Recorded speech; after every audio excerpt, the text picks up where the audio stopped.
The Forbidden Five are a brand new group of 5 elemental masters in Ninjago Dragons Rising who've been said to be pretty powerful. Though I feel like their characters could have been and will be used a bit better, there's no doubt that their designs are awesome. So, with all 5 Forbidden Five minifigures officially revealed, here is my ranking.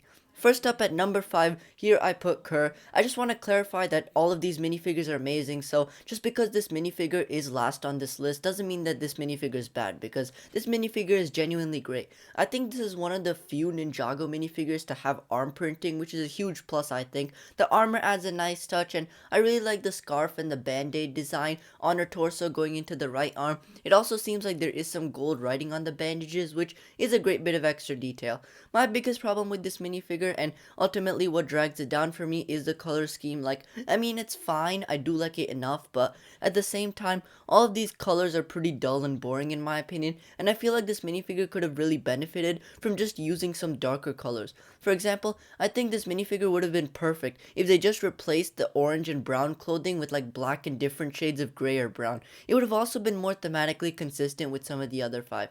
That's it for this minifigure though. I think it's a really cool design bogged down by a mid color scheme.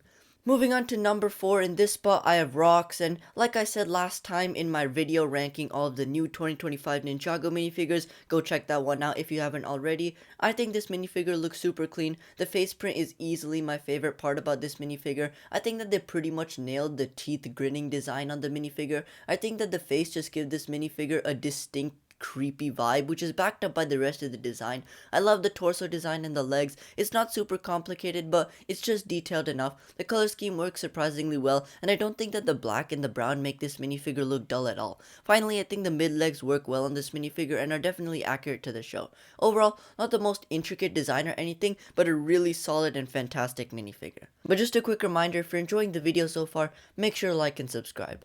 Moving on to the top 3, here I put Noct, and I think this minifigure just looks superb. It's similar to Rocks with the color scheme, but this time there's gray and blue instead of brown, which I think works well, especially with the shades they chose. There is some brown as well, and overall, none of the colors feel out of place. From initial pictures, I thought the blue head was slightly jarring, but with all the printing on the face and the half mask, I think it works well. I do wish this minifigure had a cape because that's how he showed up in the show, and that's a complaint I had with Rocks as well, and I suppose it shouldn't be too difficult for anyone who wants to customize it. So overall, just a super sleek design with a great color scheme and all the different robes and cloth. I think this minifigure is very well done. Going on to number 2 now, here I have Zark.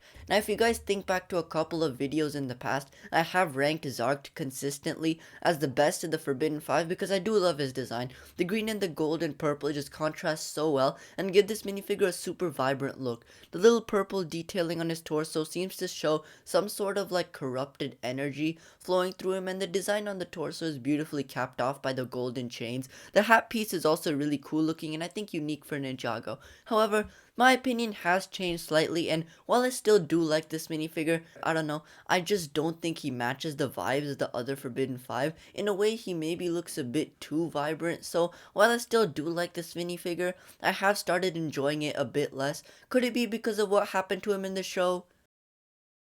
Maybe. Anyway, moving on to number 1 now, we have Drix. Drix here has gotten a promotion over Zark. Again, could this be because of his awesomeness in the show? I'll leave it up to your interpretation, but genuinely, I think I've come to appreciate his design a lot more. I always loved the spiky design and the vibrant red and black always work together, but I think having him in hand really showed me how sleek this minifigure is. I feel like this is how Zark should have been, maybe toning down the super vibrant color scheme a bit, and also the touches of gold complement this minifigure fantastically, and the face print is nice. There really isn't anything more and really anything bad I have to say on this minifigure, so that's why this minifigure is going to be number 1. But let me know how you would rank the Forbidden 5 down in the comments below, and make sure to subscribe. Other than that, I'll see you in the next one.